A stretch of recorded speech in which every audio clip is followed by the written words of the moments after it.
అండి రామారావు గారు. నమస్తే అమ్మా. జనసేన నాయకుడు పవన్ కళ్యాణ్ చేపట్టబోయే వారాహి రథయాత్రకు సంబంధించి అనేక మాటలు విన్నాం. వాహనాన్ని రోడ్డు మీదకి రానివ్వమన్నారు. రిజిస్ట్రేషన్ విషయంలో జరిగిన గొడవలు తెలిసిందే. అయినప్పటికీ పవన్ కళ్యాణ్ గారు ఏదైతే అనుకుంటున్నారో అదంతా దిగ్విజయంగా జరుగుతూ వెళ్ళిపోతుంది. ఈరోజు వారాహి వాహనం మీద ప్రజల్లోకి వచ్చారు, అభివాదం చేస్తూ ముందుకు వెళ్ళిపోయారు, పూల వర్షం కురిపించారు ప్రజలు. ఏం చెప్తారు? అంటే వీళ్ళంతా మైండ్ గేమ్ కదా. రోడ్డు మీదకి రానివ్వం, తిరగనివ్వం, అది రిజిస్ట్రేషన్ ఎలా చేశారో చూస్తాం, అది హూత్ అంటూ మాట్లాడారు సహజంగా. కానీ ప్రజల తాలూకు మద్దతు ఉందమ్మా. ప్రజల మద్దతు, అంటే వాళ్ళ ప్రాణాలు ఇచ్చి మరి కాపాడుకునే పరిస్థితుల్లో వాళ్ళు ఉన్నారన్నమాట. ఆ మంగళహారతులు ఎంత వైభవంగా జరిగిందంటే చాలు. పైనుంచి ఒక గంపలతో అంటే పూల వర్షం కురిపించారన్నమాట.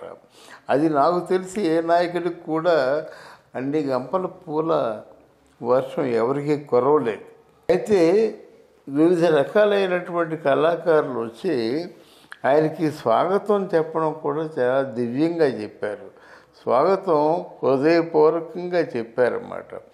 అదే ఈ పవన్ కళ్యాణ్ తాలూకు రథయాత్ర నాకు ఎలా అనిపిస్తుందంటే జగన్నాథ రథయాత్రలాగా అనిపించింది అన్నమాట. జగన్నాథ రథయాత్రలతో ఎందుకు పోలుస్తున్నానంటే అంటే ఆ రథం తొందరగా కదలదు, కదిలితే ఆగదు.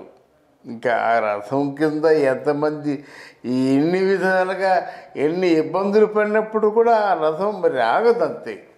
అందుకే ఇది జగన్నాథ రథయాత్రగా నేను అభివర్ణిస్తున్నాను. నేను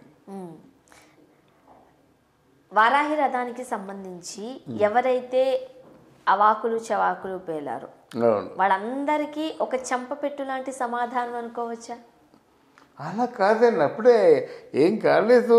చంపెట్టుగా సమాధానం ఎందుకు అనుకుంటాం? వాళ్ళు ఎన్నెన్ని కుయుక్తులు ఉన్నాయి.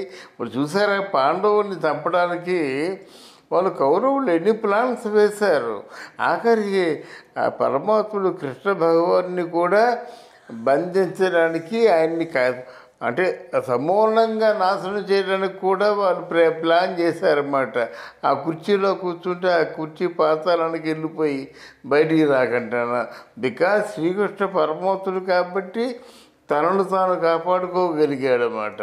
ఆ కుయుక్తులు కుతంత్రాలు ఇంకా ఎన్ని ఉన్నాయో మనం ముందు చూస్తాం. అప్పుడే మనం నిర్ణయానికి రాలేము.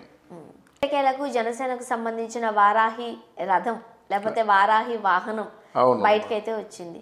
సో ఏ విధంగా సాగబోతుంది అనుకోవచ్చు? అంటే రథం అని అనుకుందాం, వాహనం కాదు. ఇది రథం, ఇది ప్రచార రథం, ఇది ప్రభంజనం.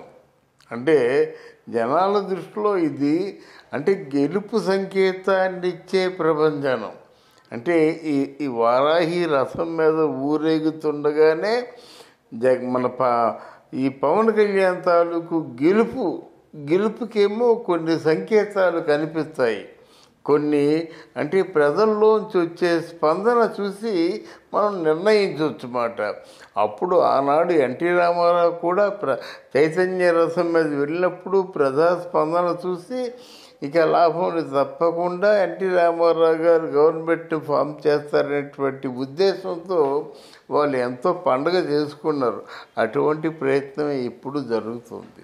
ఎంత ముందుకి వెళుతూ ఉన్నారో అంతే వెనక్కి లాగే ప్రయత్నాలు కూడా జరుగుతూ ఉన్నాయి. అవును. సో మున్ముందు ఎటువంటి ప్రయత్నాలు జరిగే అవకాశం ఉందంటే ఎటువంటి వాళ్ళు ప్రయత్నాలు చేస్తారు. వాళ్ళు పూర్తిగా దాన్ని ఏ విధంగా ఖండించాలో ఆ విధంగా ఖండిస్తారు. జనసేన తక్కువ కాదు కదా, ఎక్కడికక్కడ జనసేన ఉంది. ఏ ఊర్లో చూసినా జనసేన ఉంది. పవన్ కళ్యాణ్ గారిని ప్రాణానికి రక్షించుకునేటువంటి బలగం ఉంది.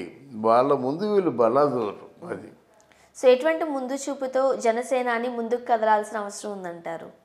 అవును. ఏదమ్మా ఎటువంటి ముందు చూపుతో జనసేన ఈ ముందు చూపు అనేటువంటి మాట లేదండి. ఎందుకంటే ముందు చూపంటే ఇతమిద్దమైనటువంటి పద్ధతుల్లో వాళ్ళు ఎదురొస్తారని లేదు కదా. వాళ్ళు ఎట్నుంచి ఈ వెనకమారుగా ఏ దెబ్బ తీస్తారు, దొంగ దెబ్బ ఎలా తీస్తారు, ఎక్కడి నుంచి తుదముట్టిస్తారు అది చెప్పలేము మనం. రాజకీయ నాయకుడు బయటికి వెళ్ళినప్పుడు మళ్ళీ ఇంటికి వచ్చినంత వరకు కూడా ప్రాణాలకి గ్యారంటీ లేదు. ఇక్కడ ఏమంటున్నారంటే రాజకీయ నాయకుడు ఈ పవన్ కళ్యాణ్ గారికి కూడా ప్రాణాలకి హాని ఉందని అంటున్నారు. మరి ఈ ప్రాణహాని ఉందని అందరూ చెప్తారు, జ్యోతిష్యుడు కొన్ని లెక్కలు వేసి చెప్తారు. మరి ఇటువంటి ఇంత ప్రాణ సంకటమైనటువంటి పరిస్థితుల్లో కూడా ధైర్యంగా నిలబడి వెళ్తున్నాడంటే పవన్ కళ్యాణ్ ఎటువంటి సమస్యలు వచ్చినా ఎదుర్కొంటాడు. ఆ ధైర్యం ఆయనకు ఉంది. ఆయన అందుకే కదా కొండగట్టు ధైర్యము ఆంజనేయ స్వామి తాలూకు పూజ అంత బాగా చేయించాడనమాట. ఆయనకి ఆంజనేయ స్వామి శ్రీరామ రక్ష.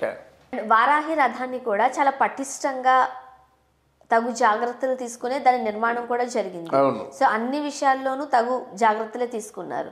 మీరేమంటారు?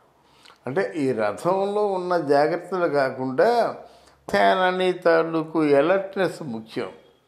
అంటే మనకి గవర్నమెంట్కి ఏమో ఇంటెలిజెన్స్ డిపార్ట్మెంట్ ఉంటుంది. మరి ఈయనకి ఇండివిజువల్గా ఏముంటుంది? వాళ్ళ తాలూకు ఆ జనసేన వర్గీయులే ఇంటెలిజెన్స్. వాళ్ళు ఎక్కడికెక్కడ ఎవరెవరు ఏ కుయుక్తులు పన్నుతున్నారో దాన్ని పూర్తిగా కనిపెట్టి వారి బారిన పడకుండా జాగ్రత్త పడాలి.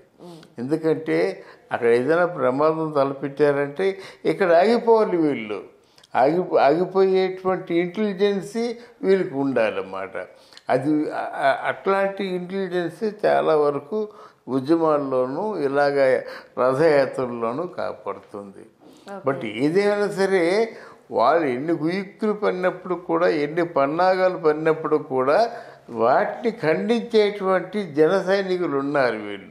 వీళ్ళకి ఆ నాయకుడి తాలూకు ప్రాణాలే ముఖ్యం. వాళ్ళు ప్రాణాలకు తెగించి మరీ నాయకుడిని కాపాడుకుంటారు. ఎందుకంటే జనసేన గురించి, జనసేన నాయకుల గురించి నాకు తెలుసు. మనం గత ఛానల్లో ఉన్నప్పుడు పవన్ కళ్యాణ్ గురించి చెప్తుంటే వాళ్ళు మన తాలూకు వీడియోస్ ఎన్ని వైరల్ చేశారో, ఎంత వాళ్ళు స్ప్రెడ్ చేసి పండగ చేసుకున్నారో నాకు తెలుసు. కనుక వాళ్ళు చాలా ఇంటెలిజెంట్లు, చాలా తెలివైన వాళ్ళు, చాలా ఓర్పు గలవాళ్ళు, చాలా powerful, no doubt. They can run the show successfully. Thank you so much అండి. Thank you.